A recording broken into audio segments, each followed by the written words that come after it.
حضرت علی رضی اللہ تعالیٰ عنہ کا فرمان ہے کہ جس انسان کو زیادہ غصہ آتا ہے وہ کیا کرتا ہے۔ اس فرمان کو سننے سے پہلے آپ سے چھوٹی سی گزارش ہے کہ پلیز ہمارے چینل کو سبسکرائب کر کے بیل نوٹیفیکیشن آن کر لیں۔ حضرت علی رضی اللہ تعالیٰ عنہ نے فرمایا، جس انسان کو غصہ زیادہ آتا ہے وہ انسان پیار بھی اتنا ہی زیادہ کرتا ہے اور اتنا ہی صاف دل رکھتا ہے۔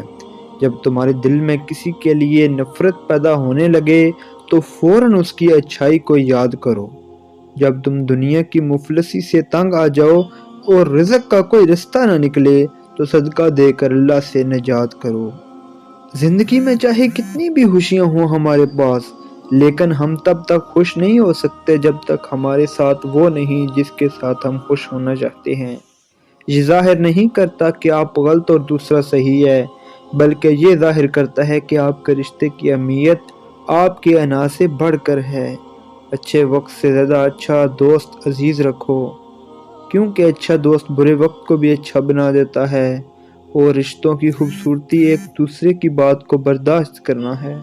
بے عیب انسان تلاش مت کرو ورنہ اکیلے رہ جاؤ گے۔ جب انسان کی عقل مکمل ہو جاتی ہے تو اس کی گفتگو مختصر ہو جاتی ہے۔ حضرت علی رضی اللہ تعالیٰ عنہ سے کسی شخص نے پوچھا، میں بہت کوشش کرتا ہوں کہ صبح نماز پڑھوں مگر اٹھا نہیں جاتا۔ حضرت علی رضی اللہ تعالیٰ عنہ نے فرمایا، یہ نیند کی وجہ نہیں بلکہ تم جو سارا دن گناہ کرتے ہو، تمہاری گردن میں توق، ہاتھوں میں ہتھ کڑی اور پاؤں میں بیڑیاں باندھ کر تمہیں اٹھنے نہیں دیتے۔